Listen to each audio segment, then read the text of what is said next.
Podcast. I, of course, am G-Money. Well, there I am. Here on another lovely Monday evening for another Monday Night NERDWatch right here in the heart of Wailuku Town on the beautiful island of Maui in the great state of Hawaii. And we are here to talk all about nerd stuff. So we're going to make it kind of quick. I got a call from my job. Apparently, I got to be in at 5 a.m. for some mother effing reason, but we're going to have a lot of fun. I hope most of you guys caught our fresh out of the theater review of The Batman. We're going to probably talk a lot more about that here because Gannon didn't take part and neither did Alika. So we'll definitely talk about that. But first, let me introduce the crew. He is the producer, seducer. He actually joined us for the Batman premiere, ironically enough. And guess what? He didn't even have to steal Phormat's ticket. Pretty cool. Anyway, ladies and gentlemen, everybody say hello to Kai Kai. How's it going, Kai? I'm just getting off another Twitter feud of pissing off You people and on your Twitter. Why do you involve yourself in Twitter feuds? I don't understand. Because it's funny. All right, fair enough. If you're having a good time, who am I? I mean, the people who can play Elden Ring because they're crappy at it should not complain on Twitter about it. All right. Wow. What? Phormat says I sound a little quiet. Do I? Check 1, 2. I hope I don't anymore. I hope I sound better now. Your face sounds quiet. My face, I'm never quiet. So, But anyway, speaking of that guy, he is our man in black. He is the master of card tricks, the maven of magic, the master of bird tricks with his pants. Ladies and gentlemen, say hello to our gaming guru. It's Phormat. Hey, what's up, everybody? Yeah, you sound better now. Do I sound better now? Good. Yeah, when the show first started, it sounded like you were in the other room. I was right up on it, baby. I hope. Up on what? Well, wait. Let me do this really quick. Can you hear this tapping? Yeah, I can hear it. Okay, good. Yeah. Okay, then we're good then. All right, All right, I'll turn up my mic just a tad. Anyway, ladies and gentlemen, Phormat in the house. Hey, how's everybody doing? Can I start the show by saying that people are really bad with passwords? Because I still have Passports? the tickets. The secret words were not used. I still have the tickets from the Batman premiere. I still have them. According to Ron Cataguy, who's in the chat, he says Kai needs a hobby. I agree. I do have a hobby, Ron. He needs a his hobby hobby because is he's trolling starting on Twitter Twitter feuds. That's all he's doing. It helps me in my writing. Joe wants to Good know, are boy. you stealing Phormat's tickets, Kai? Well, apparently, Phormat's stealing his own tickets. So I didn't don't know steal what these. you're These were given to me to hand out once someone said the secret words, and nobody they said never the came. secret words. Yeah. So bam, they're mine now. I'm gonna frame them and then maybe gift them to Gannon or something. Maybe, I don't know. You should write down. So the he could secret watch it word, again? The secret phrase. Yeah, so you can watch it in its entirety instead Yeah. of hearing it secondhand through Mr. Bernardi. It's true. Speaking of Bernardi, I'm bummed out that he's not here. Anyway, Ron said he meant the Twitter feud, Kai. That's what he was talking about. Told you. Well, Ron, Yeah, stop getting into Twitter. What? You need to stop getting into Twitter feuds. Okay. It's funny because they get all riled up about it, and I just turn Let's off get the myself other boy afterwards. on the show here. All right, let's get the other go. guys on the show, shall we? Ladies and gentlemen, this next gentleman, he is It's a our gentleman. Dark Knight. He is the man who flies around Maui County with a Why are you playing the cape, a Imperial cowl, March? and a utility belt full of prophylactics, fighting crime and safe sex, unprotected sex, all over Maui. He is also crime and safe sex. He is the punk rock superstar. He's the punk rock superstar. What's up, man? And ladies and gentlemen, he is also the man who you should revere and fear the dark. Ladies and gentlemen, please bow down, show a little reverence to the man we call Gannon. Woo, yeah. Yeah. Woo. Yeah. Wow.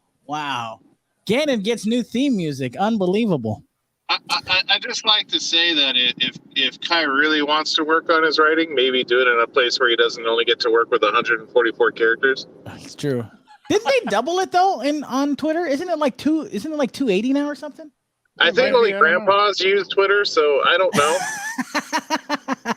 I just watch this as a flaming. Everybody else is on TikTok and Instagram. I think only grandpas and pathetic gamers use Twitter. Wow. Oh no! The amount of crazy people are on Twitter is absolutely insane. Well, yeah, listen. but my point being, Kai, I think you need to learn something here. No, I do learn something. Nobody on the internet is wrong. That's the whole point. I can walk away from it, and they'll still be on it. Are you walking away from it though? Really? I mean, yeah, we're being honest like about once a week. Yeah, Gannon's got kind of because you're still engaging with these weirdos. Yeah, he is. I only do it once a week, and that's it. And Gannon, can I ask you a question? No. Do you enjoy? Oh, you're gonna ask anyway. Go ahead. Yeah. Did you enjoy the new theme? Huh? Do you enjoy the new theme? Yeah, Alvin and the Chipmunks. It's dope. You're such a dork. Anyway, that's what I hear over here. I mean, I don't know what you're actually playing, but wow, I'm hearing Alvin, Simon, Theodore over here. You should definitely not. Anyway, the last person on the show to introduce, he is the chairman of the comic book board. Bing Rames. He is the godfather of comic books. He is the sinister minister of Maui Comic-Con and the self-proclaimed comic master. He is freaky. He is geeky. He is definitely leaky, and his bebeties on a good day could be quite streaky. Ladies and gentlemen, say hello to Dr. Freaky, Daddy Leaky. It's Alika! Hey, Dave, thanks for the introduction. So, before we get into anything, Ron says, got to do a new bookmark of the Maui Dark Knight for Free Comic Book Day. Ooh. Agreed. You want to know something about our good friend Ron Cataguy, by the way, who's in chat? I didn't know this because he texts me on the side. He's a good kisser. He slid into my DMs. I didn't know this, and I hope it's okay that I share it. If not, it's already too late. Did you know that Greg, when you did that, I literally had a lag, and I thought you said he slid into my yam. You're so stupid. Our good buddy Ron Cataguy. I didn't know this. Maybe you guys did. He worked on Batman the Animated Series. Did you know that? Yeah, we all knew that. I didn't know that. All of us knew that. I didn't know that. I guess I'm a bad person. He brought it up. All right, I gotta update my my Filipino encyclopedia. Sorry, my bad. Wait. Can we call it the Philopedia? we could. Not a problem at all. Well, listen, gents. Before we get started, of course, Can we call it the Philopedia? We could. It's okay, Ken. We'd be more than happy to do that for you. Okay. Every single Wednesday is New Comic Book Wednesday in the heart of Wailuku Town at Maui Comics and Collectibles on the beautiful island of Maui in the great state of Hawaii. And you can check out the one and only. There we go. Much better. You can check out the one and only Alika over at Maui Comics and Collectibles every single Wednesday for new comic books. Make sure you guys check those out. So let's find out before we get into anything else. What's new this week in the world of the comic books? Just as a heads up, the independent books are leapfrogging this week, so I'm not getting the indie books this week. They'll come next week. Okay. But I will have the DC and the Marvels for this week up there. All right. Well, it's going to be kind of a truncated list because of trying to save some time. Let's start, shall we? From DC Comics, Detective Comics number 1056, Taking Me Back with a lovely painting of Harley Quinn on the front cover. Also from DC Comics, The Joker number 13 is out this week. Also from DC Comics, Superman, Son of Kal-El number 9. Yeah, featuring... you love that SJW bullshit. Oh, yeah. Featuring Nightwing. Kind of curious how gay Nightwing is in that show. They're both bi-curious in that. Oh, look at that! He teaches Superman how to use those Eskrima sticks. He did the Eskrima stick. Hey, put that in the Philopedia. I'll put that in the Philopedia as well. That's pretty awesome. Anyway, that's what they call them. Listen, before I move He's forward, gonna teach Superman how to scream. Before I move forward, ladies and gentlemen, he is the comic book artist extraordinaire. He is the creator of Disco Thunder Groovebone, Mohawk Thunder, and his perennial work in the Kukui Project. Todd could not be more excited than he is today because there are new updates about Todd McFarlane's new Spawn movie. What's that thing say he's holding up? Hello to the Hawaiian Sultan Superman. It's that's coming his microphone. Hi. How are you, Todd? It's my microphone. I think you meant non-date. Did you guys? Can you hear me? We can hear you good. You sound fantastic. I'm right up on it. I'm right You up on are. it. I'm right up on this bad boy. That proximity effect is working well for you, Todd. That's how you make the babies. You guys are gonna make me a screamer. You're so stupid. All right, let me get back to the comics. Sorry, did I not say a screamer? Is that you your can say word? Eskrima. I'm updating my Philopedia as we speak. Also, from DC Comics, Batman Urban Legends number 13. Also from DC Comics, Batgirls number 4. Also from DC Comics, I Am Batman number 7 is out this week. Also from DC Comics, Future State Gotham number 11. It's called Gotham, but Batman's on the front cover, so you figure that out for yourself. Also from DC Comics this week, Trial of the Amazons with an S. Also from DC Comics, Justice League versus the Legion of Superheroes number 2. That's out. Also from DC Comics, one that I'm waiting for. I don't know.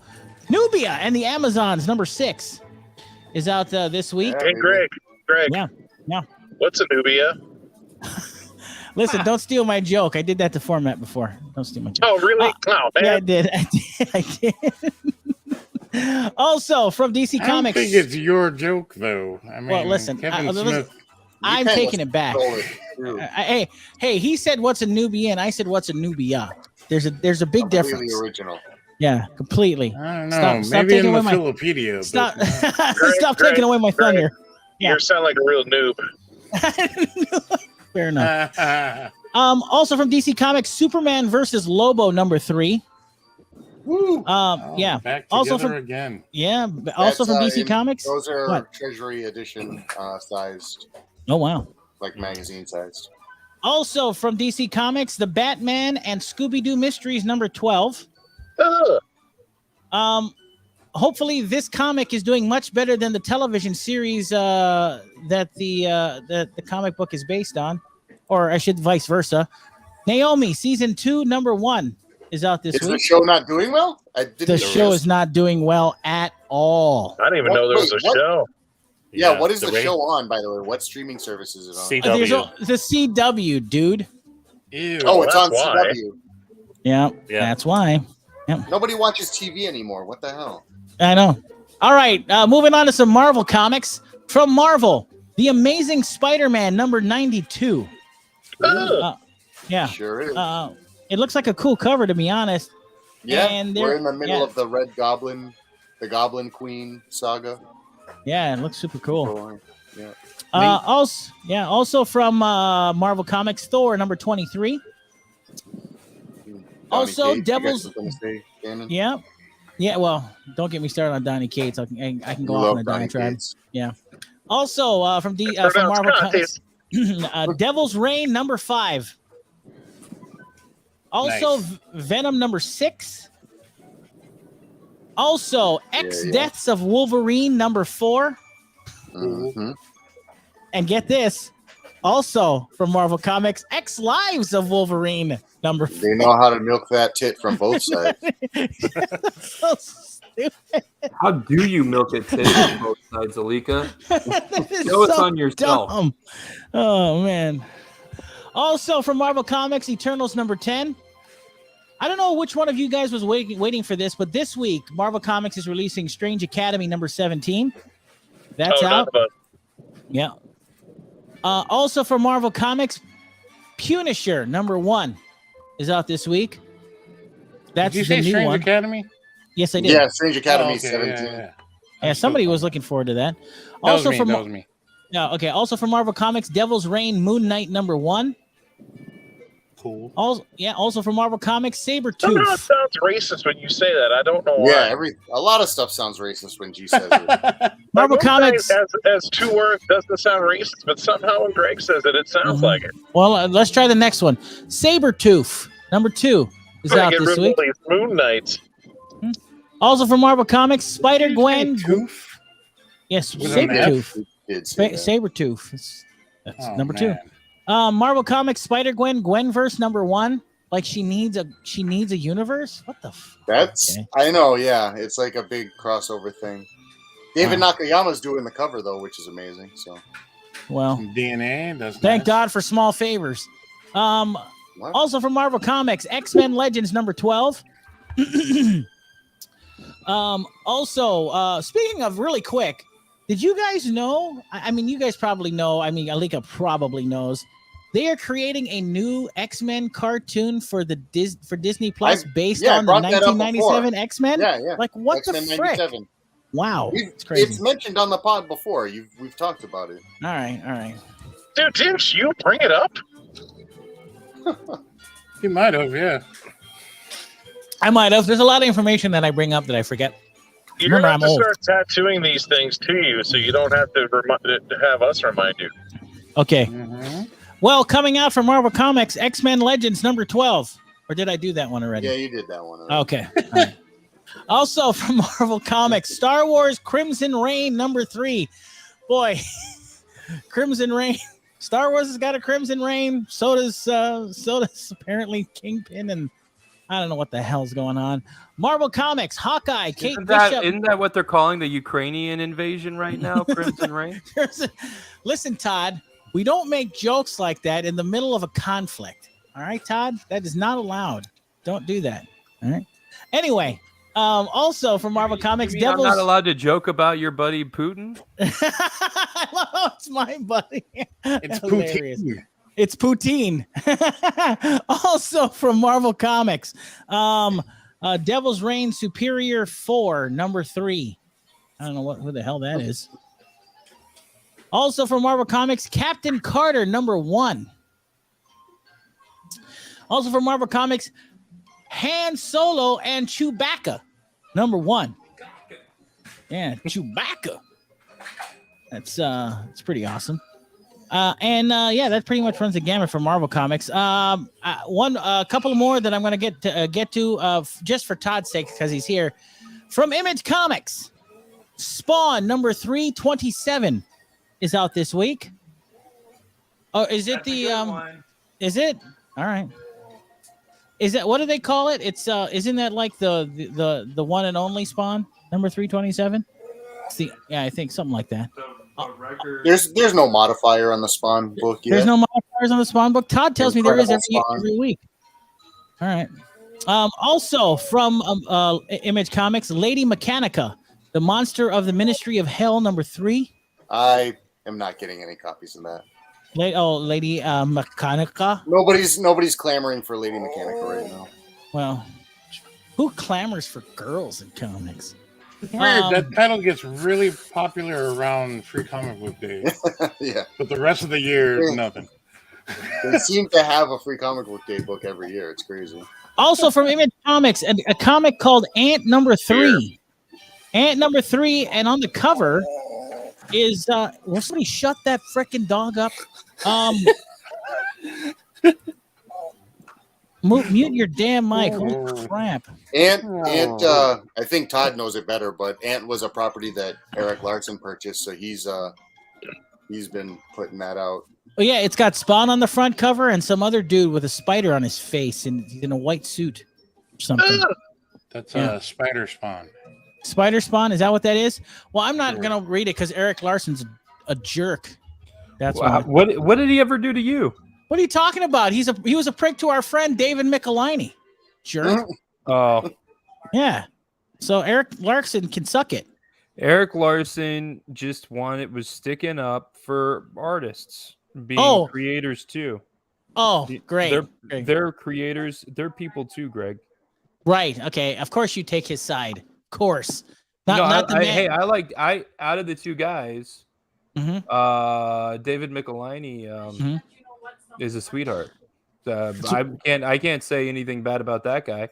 I wish they could just put this beef behind him.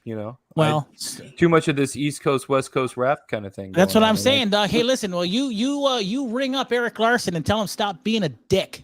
All right. Good luck. I can't.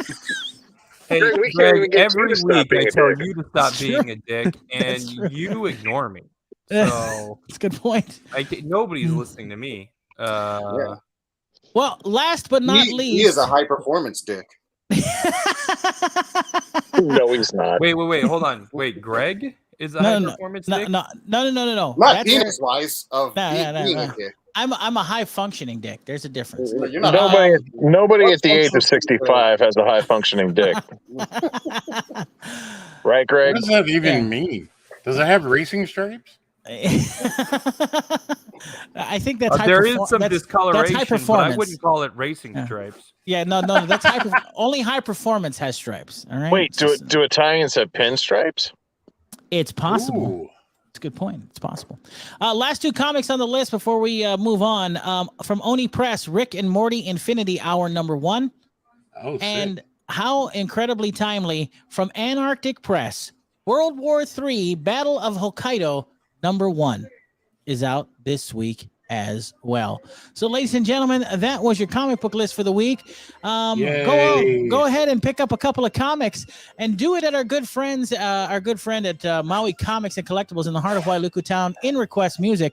All you need to do is ask for Alika and see what happens. It's pretty sweet. I ask for Alika every week. Yeah, and what happens? You don't want to know. Well, now I want to know. You do want to know? You know what happened? Yeah. I asked for Alika when I get a physical. I ask for Alika every week, and I actually get him. And that's the scary part. Wow. If you show up on Wednesdays, I'm there. I probably won't be there all day this Wednesday though because it's just Nice. Marvel and DC. All right, make sure you put aside for Catch me. if you can. I just need one copy of Lady Mechanica, so just put that Sure. aside for me. Let me go digging in the dollar bins for you. What? Talk about a high functioning dick. Greg. Yes, sir. Greg. Yes, Just sir. wait till Free Comic Book Day because he'll have a copy of it. It's the same one he gets I every know. year. Yeah, it's the same exact one every year. Don't worry about it. Down to the cover. Like all he does is change the year. I hope they remember to edit the year on the cover. Well, gentlemen, as you all know, Hey, we went and saw a movie, Greg. Are we going to talk about that? well, here's the thing, Todd. Thanks for burying the lead because I was about to get into that. First of all, we all saw a movie. Gannon saw 2/3 of a movie. Oh, right. So spoilers. So spoilers. Thank you, Southwest. But anyway, as you all know, the Batman. Not only was we did a fresh out of the theater review of the Batman on the night of the premiere, and there's a lot of things mentioned. Do yourself a favor and check that one out. Professor Barry's on it. So is Todd Bernardi and Alika, or not Alika, but Kai and Phormat, and even our good buddy James Silvani. Oh, I forgot to tell you guys, I got to explain to James Silvani what comic books are in the movie theater. It was crazy. So he's got a good idea of what they are and what I that are just from gotta is. stop. I gotta stop you there. Yeah. Who's James Silvani? Because I know Ted Silvani. No, it's definitely James. Are you sure? I am more than sure. I hung out with that guy. I'm pretty sure it's Ted. No, I'm pretty sure Scott Bernardi told me that it's James. So, yeah, that's what he. You know what? Scott Bernardi? Are you joshing me?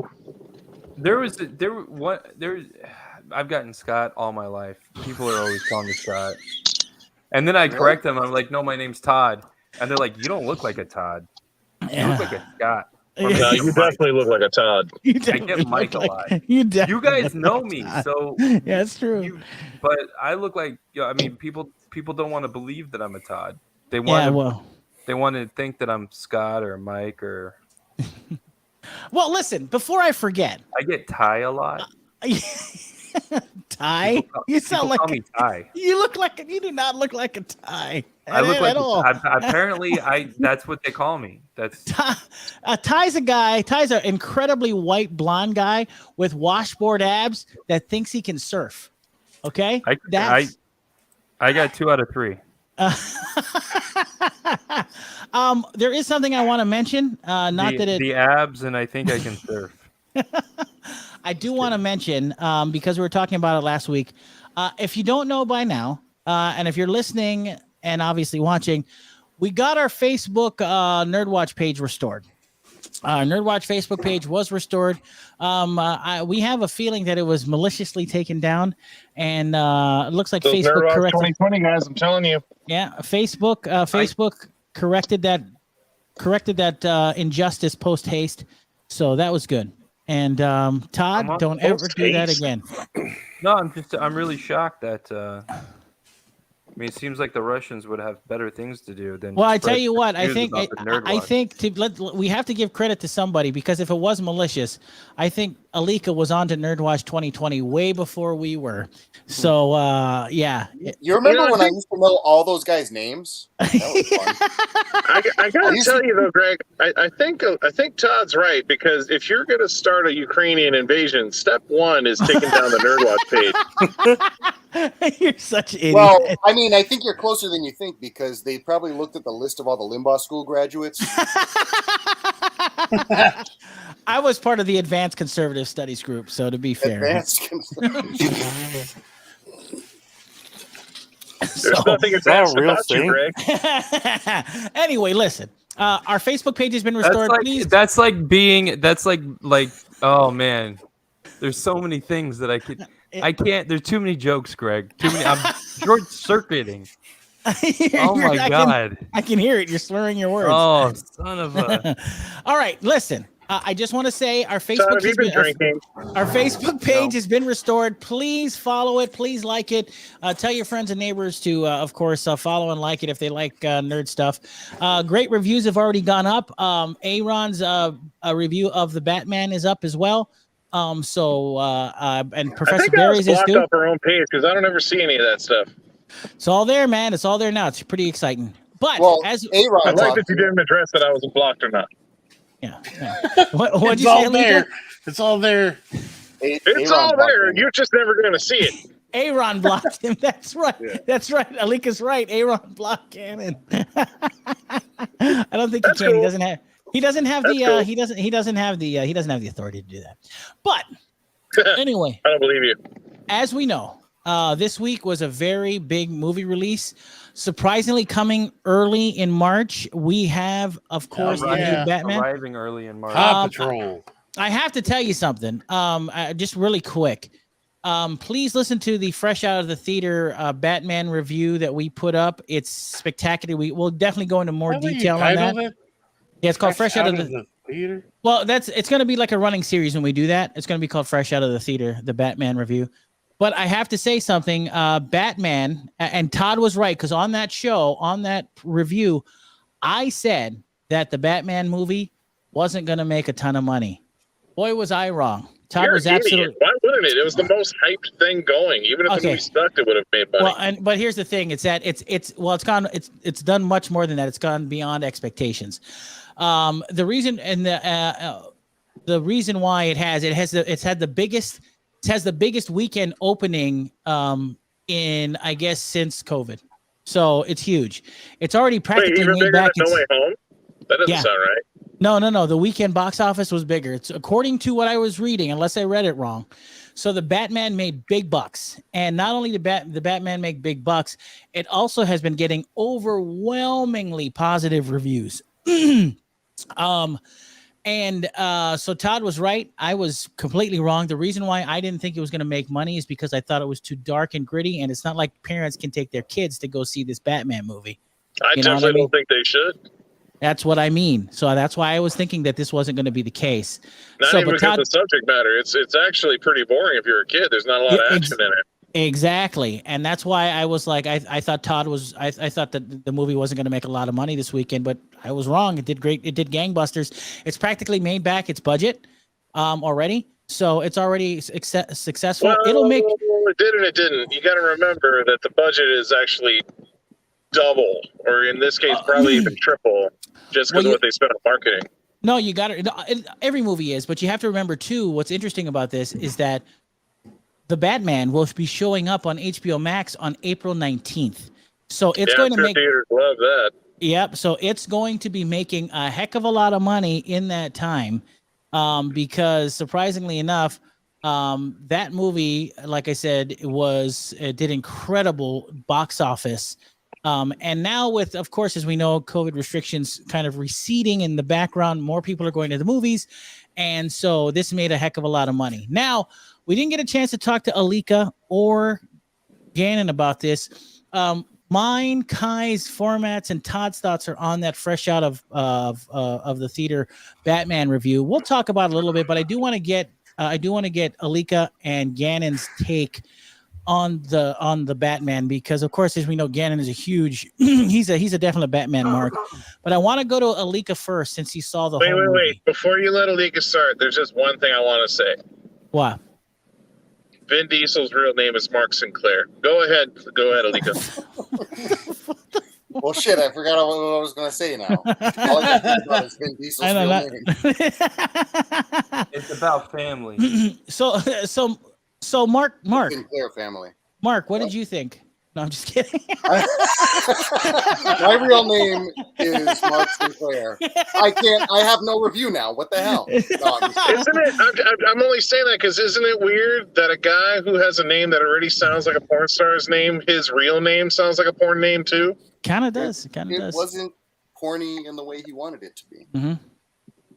He's like, my name is not porn star enough. I need to give myself Vin Diesel. Vin Diesel is like a Peter North type of porn star. Like Mark Sinclair is like an anal specialist. Ron guy in the chat says, "Can't believe I stopped working just to think of another name for Todd." We all do. We all feel the pain. Hey, Ron. Apparently it's Scott. Ron, what names did you come up with? Tell us in the chat. Oh, he did. He said, "How about Zeke in place of Todd?" Oh. Sure. There you go. You know, Todd Bernardi's name is not Italian sounding enough. Let's call him Scott Bernardi. I like Scott Bernardi. Scott doesn't sound Italian at all. You should call me like Roberto. Or something. Thanks for pulling apart a stupid joke, Todd. That was awesome. Yeah. So, that's what we do on the Nerd Watch. We just workshop each other's jokes. That's what you do. No, that's what I do actually, but that's okay. Hey, listen, can everybody do me a favor? Why don't we get back to it and see what Alika thought about the movie? Thank you, Todd. Exactly. Thank you, Todd. Alika. I don't know. I want to pick apart names more. Todd. Alika, did you go with family or did you just go by yourself to see the film? I just went by myself. I was debating at least bringing my oldest. He could handle I mean, they've watched The Purge, so it's like the violence is not that level bad.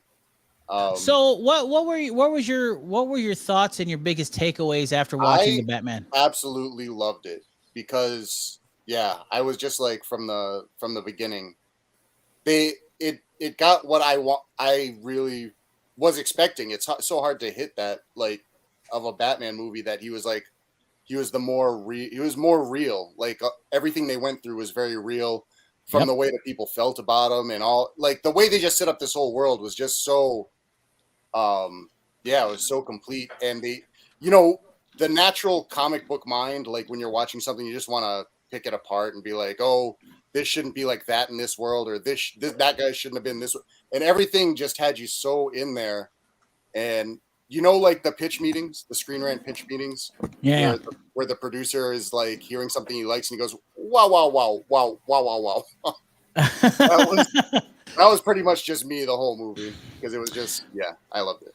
Now, a couple of questions for you, and I'll posit these same questions to Gannon pretty much. Number one, no. Do you think that Rob Pattinson is a good Batman? Yeah, yes, definitely. Okay. Number two, did you think the film was too long? No, but I did make a comment that I did notice how long it was at the end, just because, you can tell when the film's trying to wrap itself up, like it starts trying to close up, and, and it does a good job of all that too, but you definitely notice the length at the end when they're starting to close it out. But I didn't think it was too long. I thought it was a great movie. Yeah. Do you, the other question that I failed to ask the boys on the night we saw the film, do you think the Riddler was the right villain for this Batman's universe? Oh, yeah. Okay. One thing about that guy's performance that I really liked, the moment that I realized I liked this guy's, because he's such he's meant to be like you're not supposed to see him like an invisible kind of guy who would disappear into a crowd. But when they were arresting him and they had his head on the counter and his face was doing that contorting, like, what he was, that at that moment I was like, wow, this guy's good. Yeah, and, I agree. Yeah, that was great. So overall, though, with this movie, as we know, this is separate from what's going on with Batman and the Flash and Aquaman. This is completely different. Thanks to the multiverse, it isn't. No, it's true. But Matt Reeves has said that he wanted to separate it, and he also said that there's a couple of interesting things, and some of you guys, I don't know if you know this. Number one, he addressed if Joaquin Phoenix's Joker would be in this universe. He flat out said no. He said that this is not that. And guy. It's weird because they kind of have room for it a little bit, just because all the street gangs were kind of Joker inspired. People were like guessing that was a clue that meant it was in Joaquin Phoenix's Joker world, where there's Joker imitators out there. But according to and listen, this is something you may not know either. I was listening to Matt Reeves do an interview about the movie, and he said that there was a scene that was cut from the film that, in order to get information on Riddler, he went to Arkham Asylum to go visit a villain that shall not be named, but you may know him. And that was the first villain that he took on. So in year one, he took on this villain who you think it is. He never says it out loud. They don't say who the villain is. Right. But Matt Reeves is saying that he cut out a portion of the film, and he said he's going to put it on the deleted scenes when it comes out, which is going to be great. He said maybe it's not part of all that puzzle stuff that Phormat's been following. Right. He says he's not the guy you think he is yet, but he will be that person. But Batman goes to visit him in Arkham Asylum to get information on how the Riddler ticks and how he thinks. Sure. Yeah. So that apparently he had to cut it out for pacing issues. Okay, I can understand that. The movie had a great pace. I mean, yeah, I thought so too. I know Barry made the comment. The editors on the movie, he was going to ask them what they did. Yeah, exactly. So for you, do you think this is a very, very gritty, vulnerable Batman? Do you think a realistic? I mean, Batman's obviously not that realistic or whatever, but as realistic as Batman could be, this one, right? That's why I really enjoyed this version. I made the equation that this is Batman, the hero, not the superhero. He's got vulnerabilities. And like I said this to the boys on the show before. I said, I love the fact that he doesn't swoop in on villains. I love that he walks and knocks on doors and says, well, his entrance, for dramatic effect, his entrance is awesome in this movie. Yeah, they're awesome, and he's not flying in from a building.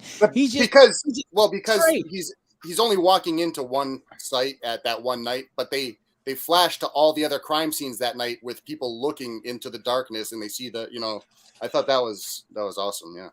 All right, so let's talk about. It's a good take for the character because you really don't know where he is. That's Right. yes, And he obviously can't be everywhere at once, but Bingo. in this manner he kind of is. You know exactly. what I mean? And so I guess that connects why I feel like he seems so real is because when you think of other superhero Batmans, and they always seem to be tackling the only problem the city's having at that moment. And in reality, they made a point. This is the biggest Gotham we've ever seen. It's like, seems like a real city. It's not like a set, with a bunch of people standing in one section of the street. It's a legit city. It's huge. Gotham's a character. And there's crime going on all over the place. And they show how him being one man can make an impact on it. And I thought that was great.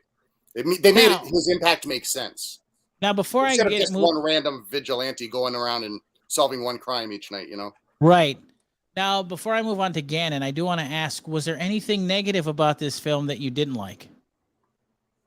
God, the one, and they're probably going to prove me wrong in the next movie, but it was the last scene, we're doing spoilers. We can spoil that. It's been made enough money. You can spoil it if you want. Go right ahead.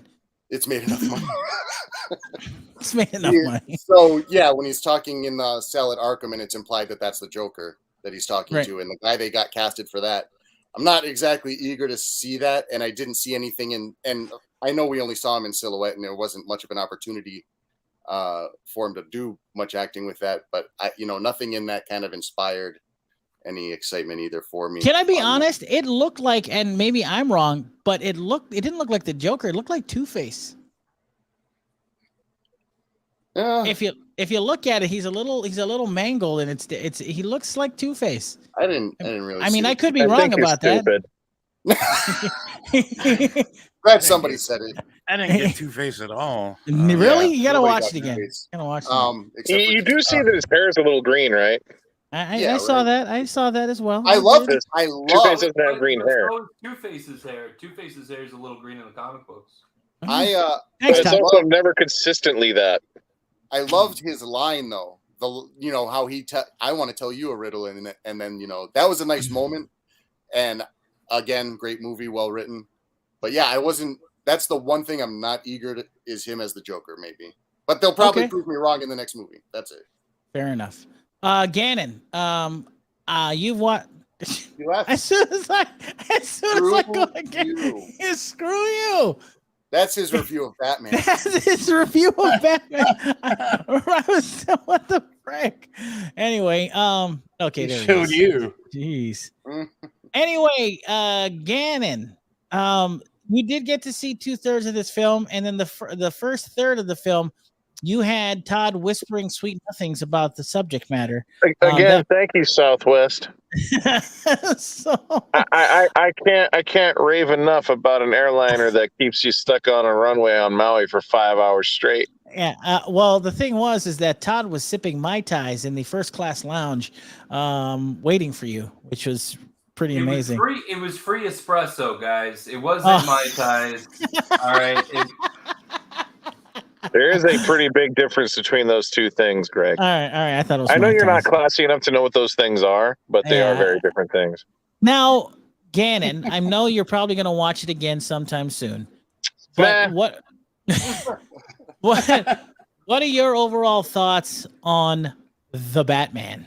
You mean from what I've seen and from what Todd explained to me while I'm watching it? Yeah. That's why I was curious why you're so eager to give a review. Because, okay, first of all, can you rate Todd's explanation? Before you ask me a question, and in all fairness to Alika, the movie's 3 hours long. I think 2 hours is enough to get a good sense of it, regardless. I really want to know what it was like getting the information from Todd about what you had missed. What I would like to say about that is thank you, Todd, for brushing your teeth before I saw you that day. I did have 6 espressos at the airport, though. So, and I can't tell you how well he kept it low key, because you're thinking to yourself, this is going to piss everybody else off that's been looking forward to this movie, that this guy's talking straight through for this guy that just showed up and made everybody move. Freaking Maui people that don't have any class. Yeah, so you flew to Oahu to go watch it in IMAX. Now, from what you've seen of it, what is your takeaway so far? The one thing I want to say about it that I don't think too many people have been saying, at least I haven't seen it, is that Matt Reeves had the benefit making a movie of basically having the greatest cheat sheet of all time. Yeah. As far as making a Batman movie is concerned. He knows how grounded he can make it, and he knows how stylized he can make it, and he knows how far he can push in any direction. If you wanted to do something, go straight down the middle, which is exactly what the movie is, because it's stylish and grounded at the same time, and it never pushes in either direction to the breaking point of it not working. So he doesn't go overboard stylish like Tim Burton does, but he also doesn't ground it within an inch of its life like Christopher Nolan has. So that's kind of the first thing. That's the thing that I took away from it that I was really kind of bowled over by. But the other thing of it was, and everybody's been pointing it out, this movie really digs into the lore of not just Batman, but Gotham City as its own living thing, which I really dug. Like, you know, it's not to say that Christopher Nolan movies don't, but he keeps them so realistic that it doesn't really push into, like, you know, things like Arkham City. Like, we don't even know it actually even exists in Christopher Nolan's universe, for instance. Like, maybe it does, but it's not going to be as, you know, scary and monolithic as it is in the comics. Right. So that's the stuff that I liked out of it. And I was always a cheerleader of Robert Pattinson being Batman because, quite frankly, all of us have been alive long enough to have seen so many people have played Batman in so many different ways that have worked in and of themselves and the things that they were in, that, like, can we really be precious anymore about who plays Batman? Like, I will say though, like, where there's that controversy about, which I don't even know if it's true, but that thing of, like, they were at odds, like Matt Reeves and him were at odds with each other for him not working out to be in the part. Yeah. And I think I know exactly what it was. It's that scene where he's pushing the table and you're just looking at him and, like, he is pretty damn scrawny. He looks like a That's the one thing that it's hard to call it a negative, but Robert Pattinson cannot not look British. There's nothing you can do to not look British. He's so British looking, but not. It doesn't take me out of it, but I'm just like, yeah, he's definitely not American. However, the one of the small little things that I don't even know if people catch is that he gave Bruce Wayne a bit of an East Coast accent. I noticed that a little bit. Gotham City would be an East Coast kind of a city, and there's like the slightest hint of, like, an East Coast accent. And, like, that, just small touches like that, like, is what kind of brought it all to life for me. Now, in your mind, do you think that Robert Pattinson has been the best Batman? I would say he's probably in the best Batman movie by far. As far as a Batman movie that really finally actually gets into, like, the lore and the mythos of the character. I agree. Because I said it to you before we started the pod. Christopher Nolan's movies, you almost kind of have a slight feeling that Christopher Nolan's kind of embarrassed to be making a Batman movie. When you watch the Tim Burton movies, you could tell that he's really just into the imagery of it all. Yep. But Matt Reeves' movies, like, he really embraces the concept of, like, I mean, Batman's just rolling around with the cops. Like, he's literally just hanging out with the cops and, like, working with them. Yeah. Just saying that out loud seems like it shouldn't work, but Matt Reeves found this tone where it does work, and you buy into it, where they're still at odds with him, but he still works with them, and you kind of dig it because you don't get to see that established per se, but you still buy it. You know, like, they're kind of like, all right, well, he is trying to help us, but we shouldn't really be letting him do what he's doing. And, you know, that's very classic stuff. And I really one of dig the it. things that I really dug about it was the way, you know, the citizens of Gotham, you know, police department and all them interacted with the Batman. That was cool to see. Yeah, like, he just wanders into a crime scene full of cops, and, you know, they're probably not so stoked he's there, but they're like, well, He's definitely more good than harm, for sure. It's interesting because the establishment of his character, obviously this being year 2, what I found fascinating is that criminals and the cops knew more about Batman than the actual Gotham citizenry did, which I thought was interesting. Because if you notice at the end of the film, they do when he does the whole rescue of the guys in the stadium. What's interesting is that if you listen in the background, you can hear the news talking about this winged bat guy that no one really was talking about, which I thought was very interesting because he didn't have that relationship. They kept referring to him as a masked vigilante. As a masked vigilante, right? So Gotham City as a city are afraid of him because, for all they know, he's just as bad as the Riddler because they don't know anything about him. Correct. Right. So when the movie ends, they actually learn for the first time, like, oh, he's here for us. Right. So that's why I can't wait to see what they explore in the next movie, because that dynamic has kind of shifted a little bit because he's just literally running around in daylight helping out these citizens. So they're not really afraid of him, but he still needs the villains to be afraid of him. So, like, how is he going to strike that balance in the next one? Correct. And I think what's interesting about this is that after seeing what we have seen of Matt Reeves's vision of the Batman, I have to say that this is the closest I have ever felt that the psychological aspects of the Batman were really on display, because now it kind of makes sense that, you know, when you think about it, when I was thinking about it, because I have not had an opportunity. I never stopped thinking about it.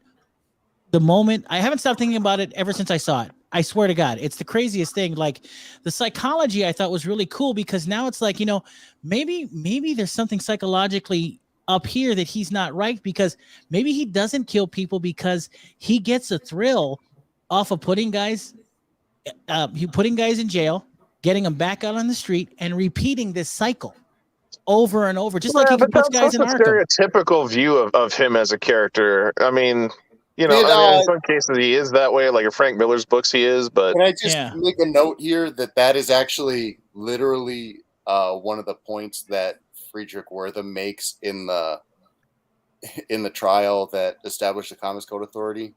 Right. No. What I'm saying is I've never seen it on screen done so well, is what I was trying to say. And you know what's interesting is that the point of, and here's what I find fascinating. I want to go to Gannon and Alika and probably Todd on this, and for all you guys, I shouldn't point out everybody, but what I thought was interesting, I asked Todd something about this, as far as the comic book allusions, and what I thought was interesting is that, according to Matt Reeves, I said this on the other podcast, that Matt Reeves said that the only thing he wanted anybody to read was Batman Year One and The Long Halloween.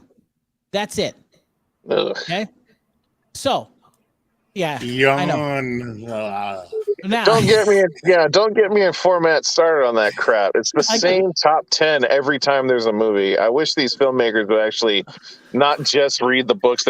You know, I'm almost 100% sure that every time a director says, I want to make a Batman movie, the DC Comics offices show up with exactly the same 10 books. They're like, all right, you're going to make a Batman movie? Here we go. We got Dark Knight Returns. We got Hush. We got Long Halloween. We got Year One. They give them the exact same books because, yeah, they're great, but come on. There's like so many other things you could do. Or how about even better yet, don't even look at them at all. Create something new with the mythos. Don't just look at those things and be like, okay, I want to have this in it. I want to have that in it. And then you make something up based on these things that have already been kind of explored already. Well, rumor has it that the second film that they're going to do is either going to be from Hush or the Court of Owls. So you know what I would love to see, going back to your little thing about Joker, you know what I think would be the most fun way to handle him? What? He's not a villain in a sequel.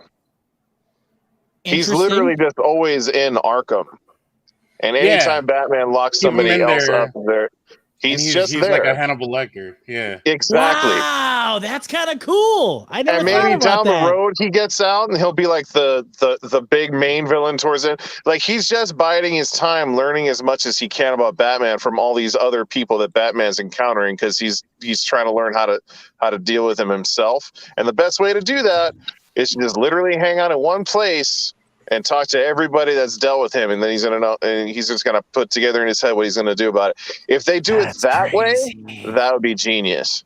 Wow. I really I hope like that it. he's not the villain in the next one. I really hope he's not, because we've seen Joker so much already, and not to mention it's going to follow the same template as Dark Knight, where you set him up in the first one, you give it to him in the next one. Save Joker for down the road. Save him for like the third, fourth, or even fifth movie if they get that far. He's just somebody in Arkham that just building a plan from all these people that Batman's locking up. You know what's interesting? I was talking to Ron Cataguy in the DMs, and he was telling me an interesting character that's never shown up on screen that I can remember who would be a good villain, and that'd be Dr. Hugo Strange. I thought they were actually going to do that with Dark Knight Rises. Back, like when Dark Knight first came out, and you first started hearing rumblings of 3. There was I think it's Batman Prey. That was rumored to be the jumping off point for the third film. And if you actually read the Batman Prey series, it almost feels tailor-made to have been a sequel to Dark Knight, like almost to the letter, because like he doesn't have a Batmobile anymore, and he's dealing with his own psychological issues of like, was he doing any good? Then you have Hugo Strange like almost like fantasizing about being him in a certain way to understand him. Like it would have been a really great jumping off point to be the third film, but it's not a really sexy blockbuster action film for that guy to be the villain. But in this world, he would be an interesting like B or C villain, like not necessarily the main villain, but somebody that's there along. But like, because how we had with this movie, like Penguin's there and Riddler's there, but Penguin's not necessarily the heavy, which is cool. By the way, let's go ahead. Everyone's talking about it. You don't even like. Where is Colin Farrell in there? He's not there, dude. He's so good. I think he was great. He's so good, and with all that prosthetic makeup, like if you didn't tell me that was Colin Farrell, I would have thought that was Colin Farrell. I would never have known either. I agree with you 100%. I'm a little bummed that they're going to make a show just about him, or I guess now they're kind of pushing it more towards being an Arkham series. But yep, I don't want to poo-poo it, because like every time I say these spinoffs are just kind of too much of these things, because I said that before Peacemaker came out, and apparently everybody loved that more than they loved the movie that he came from. Yeah. Peacemaker was really good. Yeah, but that's my point. Like nobody seems to have had fond memories of the Suicide Squad movie he came out of, but yet the show that he's in is the thing that got everybody's attention. So yeah, it's who true. knows? If the spinoff is cool, it's not cool. I love Suicide Squad. So I did too. I liked it too. I adored the new Suicide Squad movie, but you don't really hear people talk about it that much. Now, I asked something of Todd. This is what I wanted to ask. I asked something of Todd that night we watched the film. And in that podcast, I had asked him, and maybe Gannon and Alika, you guys can talk about this in the respect, because Phormat had said something about it. I did think the sex scene was much. Phormat had said something about it, and so did Todd that night. And I wanted to get your perspectives because you're comic book guys. I had said the reason why we get these and we constantly have things like, it's always the Long Halloween, or it's Batman Year One, or I had mentioned that are these products of the fact that Frank Miller has really ingrained his visions of the Batman, have really ingrained themselves into filmmakers at this point? Todd? Whenever you're ready, Todd. No. That was actually to you, Gannon, and to you, Alika. That's why I was asking you guys, because you guys. I thought you were talking to Todd. You said Todd so many times. Todd, I thought you. No. Todd. Well, I asked Todd the question about: Is it Frank Miller's fault that his visions are constantly the ones that movie makers go to? I think he's more at fault for making Batman darker in the 90s as far as film is concerned. I would be hard pressed to say that what he does with Batman has really carried on through the films, because if you actually read Dark Knight Returns, it's not the way they do Batman at all in the books. like at all. Like to say that it is absolutely insane. Like even the way Zack Snyder had Batman and Batman v Superman, aesthetically, yes, that's what Frank Miller's Batman looks like. But as far as like how he behaves, it is kind of a big difference. Like it's not so close that I would say that Frank Miller is an influence on like how Batman is portrayed. Right. Because Zack Snyder just seemed to be more interested in visually how Batman looked. As far as how he behaved, he was probably just kind of more focused on the overall notion of what Batman's supposed to be. Well, that's a good point. Now, Alika, for you, interestingly enough, why do you think DC constantly gives these filmmakers the same reference books to choose from? Well, that's just a theory, but probably true. Yeah, that's what I'm saying. I mean, because it just if they're not familiar with the comics canon, or if they didn't have experience, you can't ask someone to read 1,000 floppy comics and like digest what you think is a definitive Batman. I think they point to, you know, some pretty good ideas on the character and where he's developed over the years. You know, but I think I do see the heavy influence in cinema. I think Frank Miller just writes really well, especially for cinema, and he knows what the audiences are really going to like. That's not his fault. Have you read any of his books since Dark Knight Returns, though? Honestly, no. But I mean, he also wrote RoboCop, which is like box office kind of crap. I didn't think that's a horrible example. Well, it was a success, wasn't it? It wasn't a flop. No, it RoboCop, was. RoboCop 2 is not the success the first one was, and if you're I gotta tell you something. Stop you right there, because if you're a RoboCop fan, nobody even knew Frank Miller wrote that movie. Comic book nerds like us knew that, but it was not a big deal when that movie came out. I gotta tell you something. I thought I thought exactly the way you did until I talked to the generation that came after me, and that's Alika, and he's not alone. RoboCop 2 I have a whole generation after you. What the dude? No, but there are people that enjoy that movie because that's their first reference point to RoboCop. Yeah, RoboCop 2 was because RoboCop 1 I was too young for. I knew of it, but it was more of a scary movie, like how Terminator 1 was a scary movie. RoboCop 1 was like a scary movie. And it's not just Alika. I find all of these people that I talk to that love RoboCop 2, and I'm like, but in all fairness, it's because RoboCop 2 is a poppier movie than the first one is. Yeah, exactly. Yeah, true, and I enjoyed, and you guys are gonna hate this. I loved RoboCop 3. I like that. I was still young when that came out. I had fun with that one. That was great. Do you know who wrote RoboCop 3? Frank Miller. Yeah, he actually wrote it as one script, and they just kind of chopped him in half and made two movies. About that is that Frank Miller at that, right at that time, and then he was writing for Avatar and Dark Horse there's other RoboCop scripts that he did as comics that we can, and he even did like a RoboCop Terminator book too. And jeez, so. Did you know that Frank Miller is in RoboCop 2? Yes, I did. Oh, yeah, I did know that. What team is he in? He's the guy that actually is the one that creates or designs, or maybe he just reproduces Nuke. Correct. Yeah, he reproduces the Nuke. Yeah. I don't know if the implication is that he made Nuke, but he's definitely making it for the bad guy in that movie. Yeah. I mean, I think if I'm not mistaken, he's in a scene with she passed away, of course, with Galen George. Rest in love, Galen George. Yeah. So you know what other movie Frank Miller showed up in? What movie? Ben Affleck's Daredevil. Oh, it's right. Do you know who killed him in Daredevil? Colin Farrell. This is like 6 degrees of Frank Miller.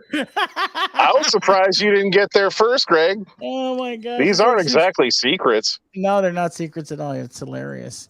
Now getting back to the Phormat, go ahead. Get us back on point. When we were conversing about like how the studio comes in and is like, these are the same books over and over. Right. I wasn't aware that it was the studios that were doing, like it was DC that was giving them the material. I thought it was the director that was seeking it out. For example, Zoe Kravitz wanted to read all the Batman she could get a hold of. She did, and he wouldn't let her. And he said, "Nope, just year one. That's just all year I want." one. That's it. Crazy. No, he said girls don't know how to read, and he didn't let her have any of them. Wow.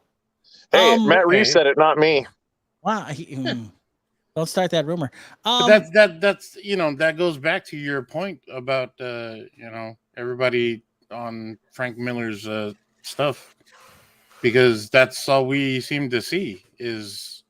So I think there is some validity in what you're saying, because that's all the directors want to make is Frank Miller stuff. So and this is but why I would argue that they're not, though. I have not seen how Frank Miller writes Batman in these movies. No, yeah, just exactly. The darker, grittier tone. That's all they want. How he writes Batman does not read in these movies. No, but formats, they love the aesthetic. It's the aesthetic that Miller brings, not necessarily the writing. It's his aesthetic that is so profound, because remember, directors are visual. That's so that's their thing. And what's interesting, by the way, it's the tone that they're after. I don't even know if it's the aesthetics, but it's definitely the tone. I agree, because what's interesting is that Matt Reeves said that they did something for the first time. I think there's only one other film that did it. He was able to craft scenes in VR before they even set up shots or made any of the set design. But I heard in some cases that was because of COVID, though, that they had to kind of refigure out how to do literal production with social distancing and not having too many people on set that weren't necessary. And literally, I read something about him literally giving direction with like an earpiece while he was in a trailer, just to limit as many people on set as possible, which is insane because there's a lot of huge crowd shots in this movie. So I'm wondering which scenes were done pre-COVID and which ones are done post. Well, what's interesting is that Matt said in this interview that I saw, Matt Reeves said that the way that they can walk into, they can visualize the room and walk into the room in VR. He said, according to him, it's a game changer for Hollywood and directors and the way they make their movies. He said that this is going to. I was like, who would have thought? But he said it's an absolute game changer, and it said it really motivated and it definitely influenced the way he shot the Batman. Now, what I find interesting is that now, can we see? And this is a totally random question for all of you guys. Can we see a Robin in this universe? Is it even possible? I think Robin in any of these things is always going to be difficult if you're going to do it true to the character where he's actually like a 12 or 13-year-old boy. Because even in the comics, it's that question of like, how responsible of a dude is this to actually bring this child into all of this? But I do think there's a way to do it where you don't come after it the traditional way, where it's this kid who can't be stopped from doing what he wants to do, to the point where him training the kid is more of like, well, if I can't stop you, I'm going to at least give you your best shot at doing it. Interesting. So I think there's a way to do it. It's always going to be tricky, and the more realistic you make these movies, the harder it's obviously going to be.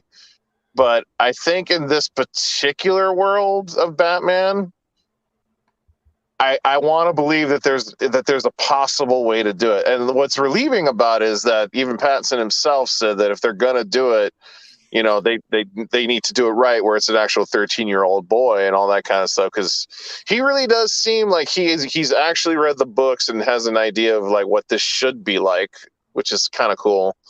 Like the fact that he said Court of Owls should be the next movie made me love that, because I want to see villains in these Batman movies that we haven't seen 100 times before, or that everybody would expect to see because they're just casual fans that only know the same 5 villains. Sure. Court of Owls would make a great sequel in this particular universe. Todd said the same thing. I said the same thing. Phormat said the same thing. I agree 100%. And I don't know if they would go full Universal Soldier with it like it is in the comics, where it's literally deceased people they keep bringing back, like from being cryogenically frozen. Yeah. But you could do the idea like a Gotham City Illuminati that has like like they train the best of the best assassins that are like operating in the shadows that somehow Batman never knew. And you can get away with it with a younger Batman in the scope of the movies. Agreed. I agree with that. Because 100%. as much as he knows the city, you pull even further layers off of him. Like, wow, I really didn't know this city at all. Yeah, right. Because he's concentrating on himself and the city, and not realizing that these things were happening underneath his nose. It's the most devastating thing in this movie, where he finds out that his dad might not have been as awesome as he thought he was. I was just gonna bring that up. I fell in love with that scene where he's literally like, my dad's not who I thought he was. And then he has that emotional scene with Alfred where Alfred's just like, your dad had a moment of weakness. He doesn't know that world. He didn't know that when he talked to that guy, what was going to happen. I agree. He was too naive to know what doing what he did was going to lead to, and he made a huge mistake. And then Bruce was really quick to say, "Oh, my dad made a mistake. That's not enough." Like he just said, like, your dad doesn't understand this world. Mm-hmm. I did. Like Alfred understood that world. His dad couldn't have. Right. So it's that thing of just like everything about that was so perfect. Yeah, and what's great about it is it makes we mock it all the time about them going down crime alley and the pearls and the shot and the shot and the gun. Fact that the mom at one point was actually admitted in Arkham. That's actually a deep cut. That's in the books, but not too many people know that. It was such fabulous. a good deep cut. It was fabulous. I love the fact that there was shady dealings with the dad, and he's not the guy that he has been or we've seen for 20 years. But he's not even necessarily shady. It's just that he did something. He did something. He had a moment of weakness. Like correct. he just doesn't understand that world, and it's not really sketchy because he was doing what he thought he needed to do to protect his family, and he just doesn't know the world enough to call them into this problem. Yeah, I agree. And by the way, John Turturro, goddamn. Mm-hmm. Yeah, he is so good in the movie, and he's so. To be honest, he's great in everything. And I knew he was in the cast. I kind of forgot about it that he was in the movie though. And then when his first scenes came up, and I'm like, I usually actually don't like the crime boss stuff in the Batman books for some reason. But when he was in it, I was just like, okay, this is awesome. It all worked. Fantastic. It was great because even though he was I love the fact that underneath everything, he's such a snake. You literally could see him slithering on the floor because he was. It's funny too that he doesn't see that the Penguin has been kind of slowly trying to steal everything out from under him. Right, like he doesn't see it coming, and it's just like because you know the Penguin as a fan that's where it's going to go. Right, but he doesn't see it because he doesn't think much of the Penguin at all. Yeah. And then when that end scene comes up, you're just like, I'm surprised he didn't see this coming. And I love the fact that was what I thought was cool is that I love the fact. Spoiler. I love when spoiler's not in the movie, dude. I love when Turturro comes out and is being arrested, and we assume that Oswald was going to kill him, and I love the fact that. Oh no, I knew it was all a big setup for the Riddler to do it himself. No, but what I thought was interesting was what I thought was fascinating was I love the fact that I thought that Oswald was going to do it, and it felt like the Riddler was up there as an insurance policy to make sure that it did happen. Oh, like they were working with each other? Right, like it almost felt like that. Like it almost felt like if he I would not have thought that. No, but what I'm saying is that if Oswald wasn't going to do it, Riddler was going to be there to do it because Oswald couldn't. See, you read it wrong. I think the Penguin knew the Riddler was going to eventually kill him and was doing whatever it took to make sure that happened. Interesting. Okay. He wasn't working with the Riddler, but he was just like, Riddler's probably going to kill this guy. I'm not going to do anything to get in the way of that. Yeah, that's a possibility too. I can see that happening. He's tweaking it to his advantage. Interrogation with Gordon and Batman, he has a little more information than he had before that point. Yeah. So it's by the point that he's just like, one way or the other, Riddler's going to kill Falcone, so he just needs to make sure he doesn't do anything to get in the way of that. That's the Penguin. Yeah. And I agree. So that was done perfectly. And Paul Dano, I kind of wish they did Riddler slightly different. I wasn't a big fan of the GIMP mask thing. I wasn't a big fan of that. I know they did it so that way you can still perform it and you just don't know who it is yet. Part of me kind of wish they just did it more as like a video interference thing as opposed to him having a mask. But once he has the mask off and he's in that Arkham Asylum sequence with Batman, just note perfect what Riddler should be like. Yeah, like that even in a monologue was comic so book good. way. And here Like is the fact that he was almost convinced that Batman was helping him. Like somehow he misread what Batman, like he actually thought for a moment that Batman was helping him. I love that. As the audience, you're just like, he knows that Bruce Wayne is Batman. But then there's that realization where he just says something and Batman's just like, oh, he doesn't know. He doesn't know. Yeah, it was great. It was For great. as smart as the Riddler was, he just could not, either he clouded his mind to get to that conclusion. Yeah. Or he just, for some reason, does not figure it out. I'm gonna go with like he just his mind just clouded him from putting that together. But Yeah. Batman walks into that whole scene thinking like, this dude knows I'm freaking Bruce Wayne, and you spend that whole sequence as the audience thinking like, he knows he's screwed. And then when he finally says, I forget what the line is, but like that realization, you're just like, he said, oh, that's the one so that good. got away.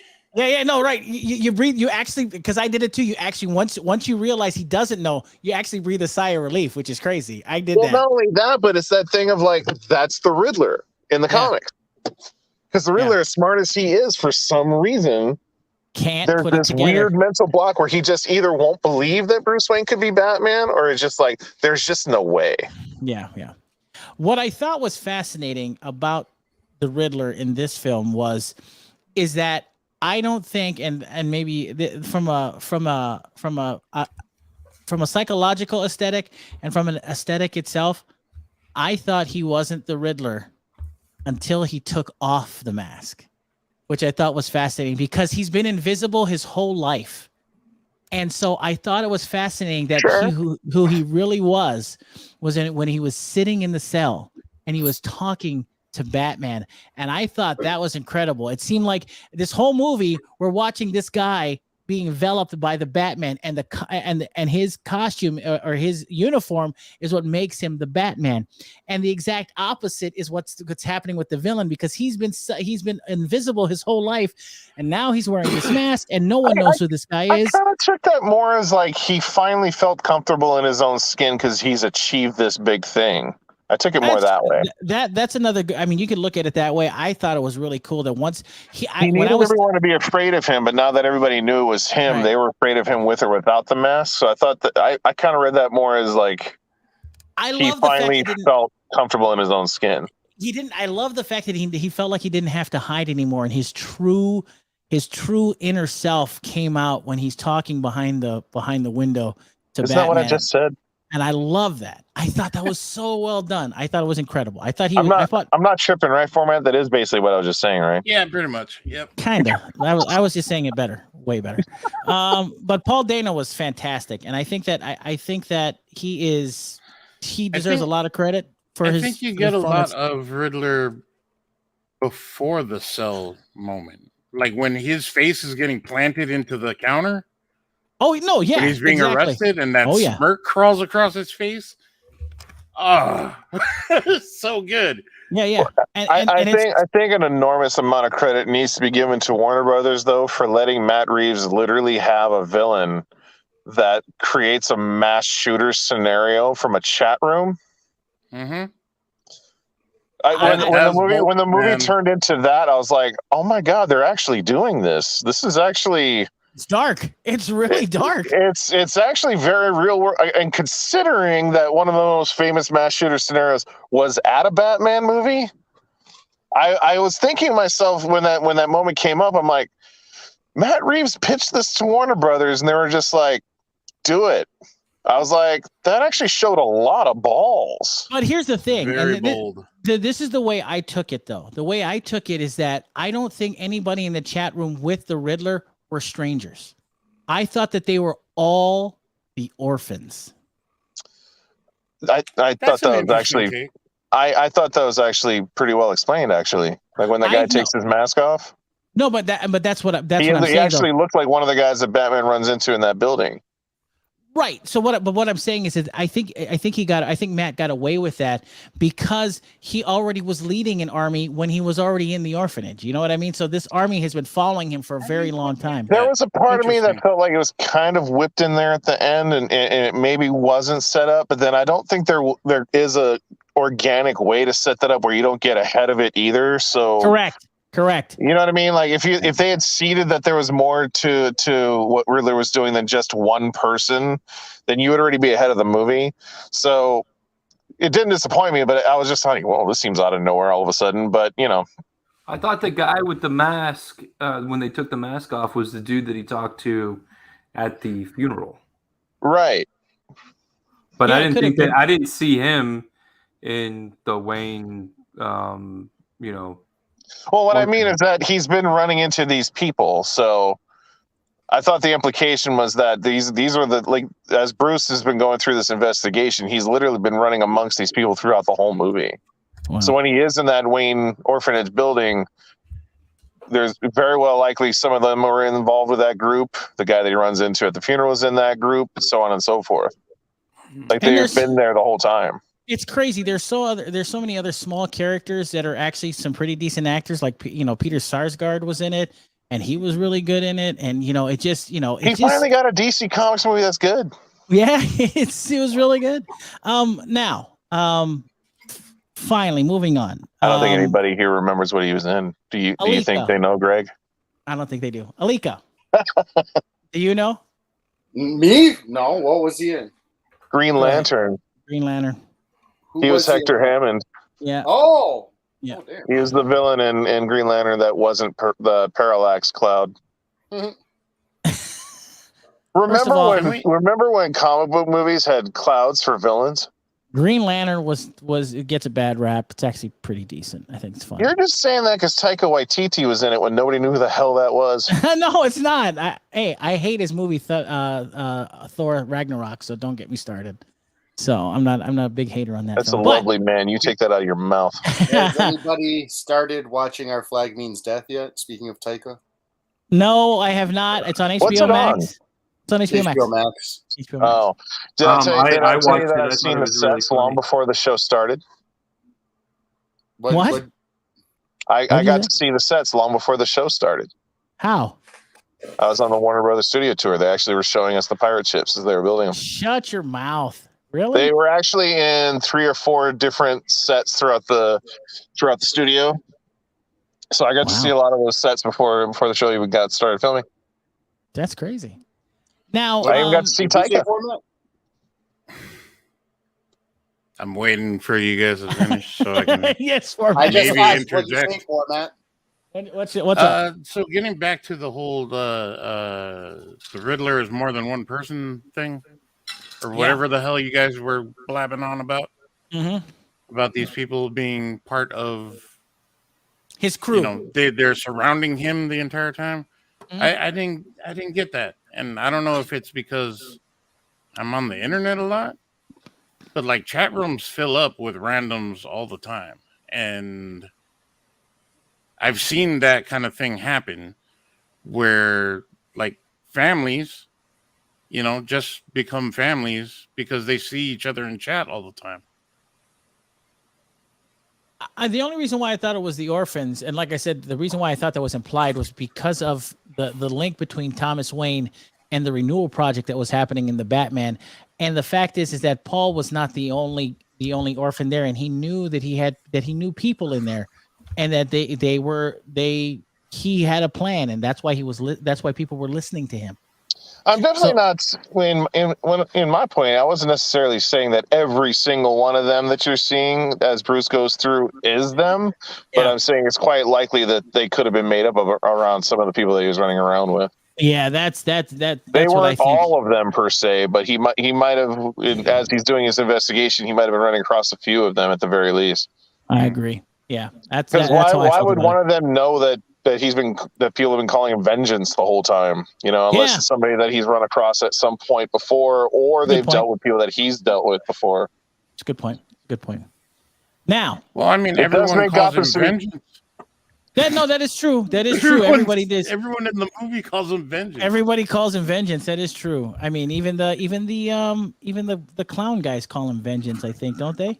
No. But doesn't he tell them that his name is Vengeance? Well, what I'm saying is, And I'm afterwards. just getting that from the trailer because I didn't see that in the movie. Thank you, Southwest.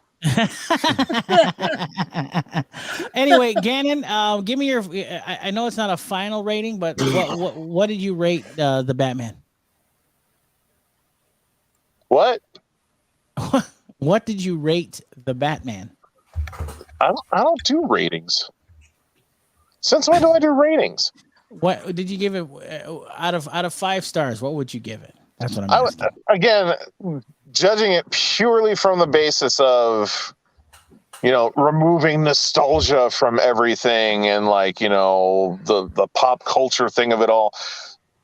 This is my absolute favorite Batman movie, just for the sake of it being a movie about the lore, about his character in Gotham City. This one will stand head and shoulders over the rest of them because of that. The nostalgic part of me is still going to be like, of course I love the Keaton movie, which made me think about even when I was watching this movie. I was like, so when the Flash movie comes out, is that a step back now? Could be. Or does that movie eclipse this movie just because of nostalgia?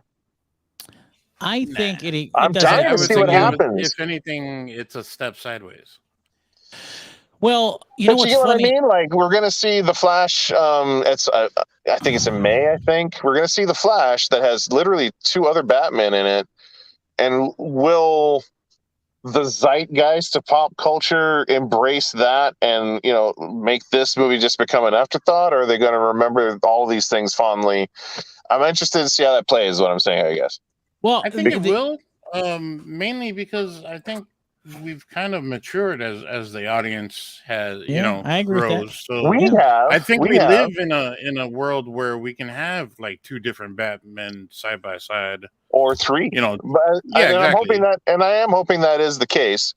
But Warner Brothers is definitely throwing all their money into the Hail Mary that is Michael Keaton being Batman in the extended universe, because we're literally getting 2 movies of him as Batman back to back, November and December. Yeah, so they let Matt Reeves get away with his Batman movie that he wanted to make, but I am curious if Warner Brothers is way more dialed into really pushing the Michael Keaton stuff, because they've got 30 years of him as a pop cultural thing.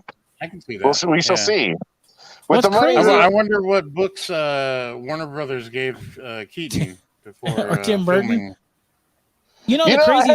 Go ahead. I decided in my mind, in my own head canon, that at one point they probably did bring him comic books, and he was just like, "Nah."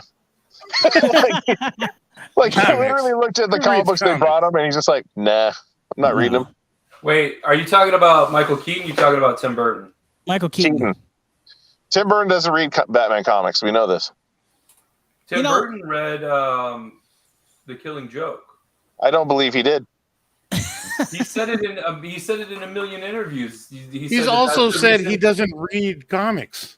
That is true. He said that he didn't like reading comics until he read The Killing Joke, and then when he read The Killing Joke, that's when he decided to make his Batman movie about the Joker. Not The Killing Joke. Nice. Okay, so this doesn't play well on a podcast where you can't see me, but I guarantee you Tim Burton's version of reading The Killing Joke was just flipping through the art.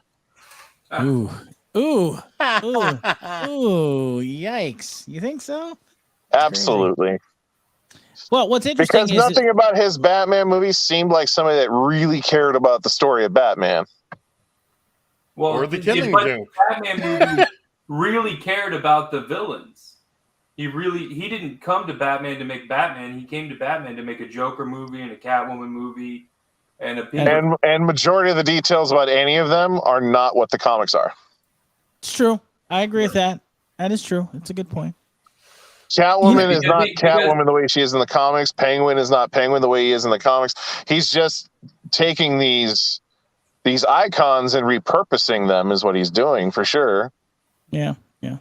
Well, I mean, he was, grappling with the fact that these stories, you know, were at large, you know, people were familiar with the Adam West television show. So for the last 20 years, the only thing that anybody ever saw in syndication was this campy Batman.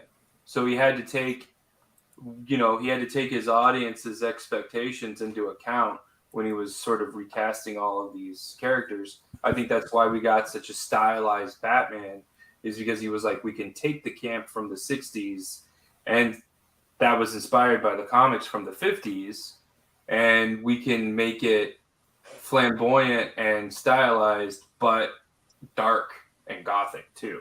Well, that's why, to be fair, that's exactly why Tim Burton got pulled off the third movie, because the studio said that second Batman movie was way too dark.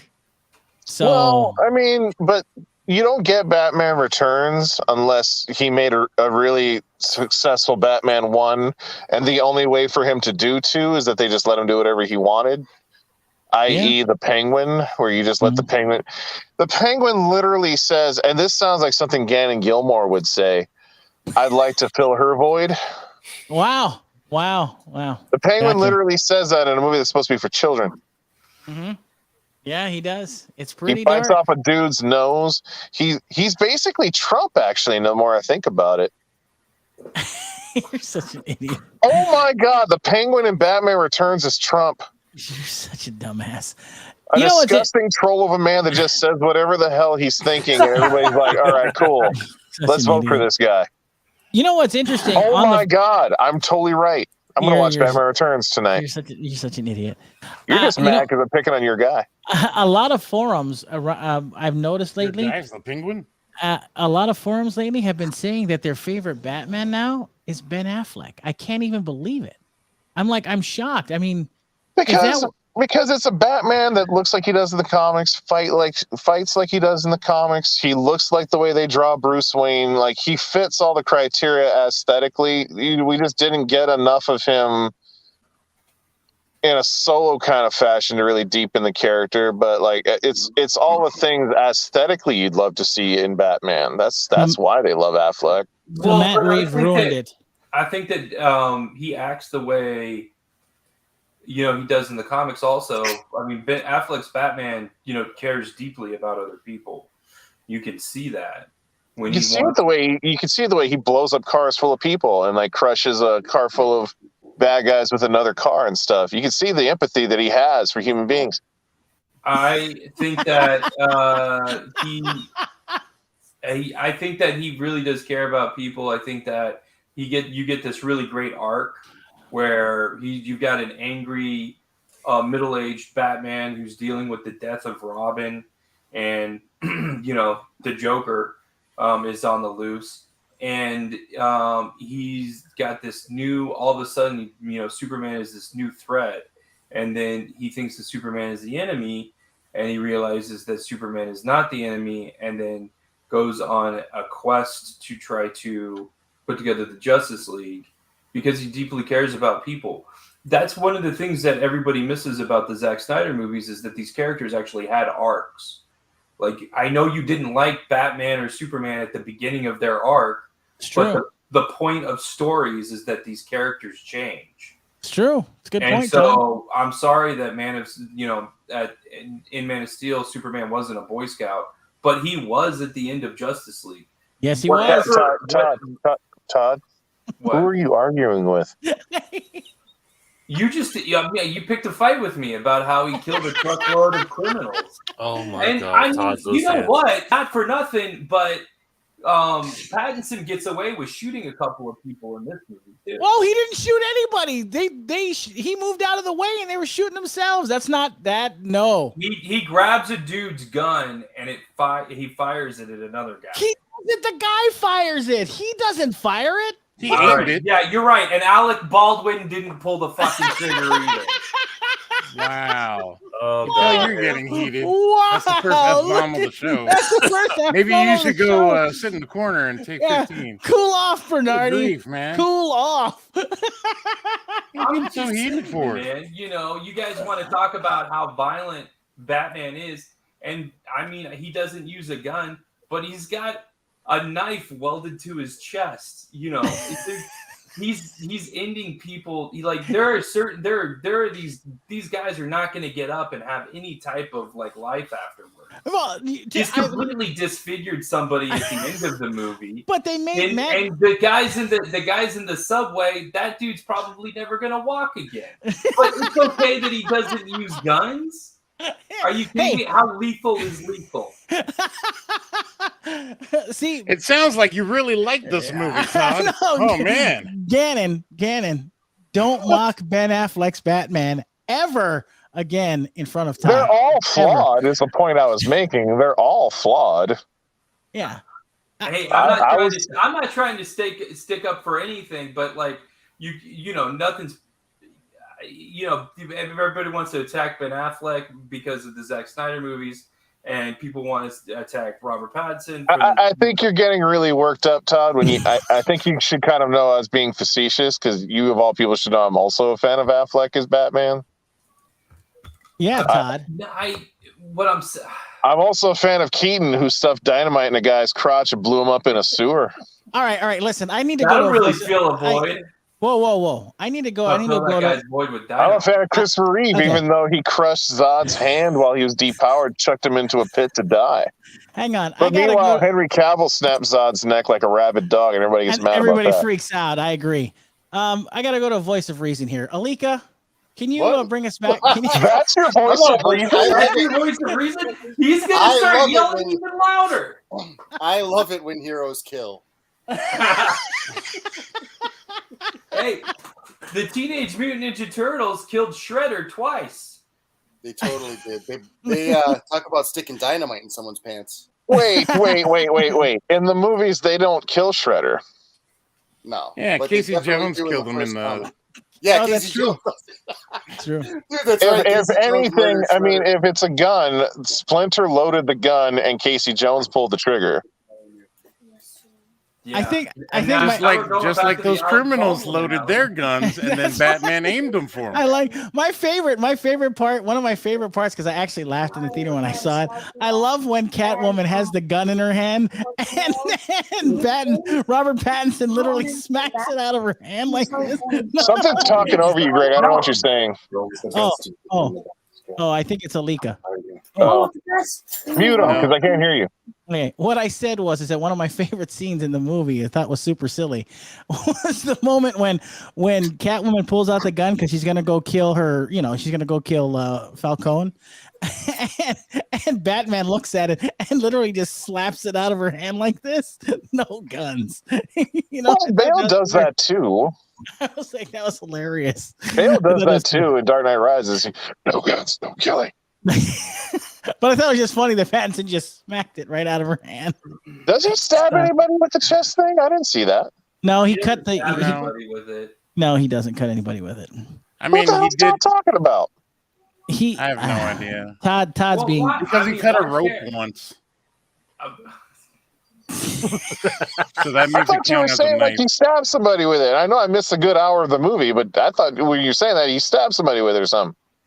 He doesn't stab anybody with that, but he shoots people through the leg with his grappling gun. Ooh, that's I would say that. I would say that a couple of times. I would say that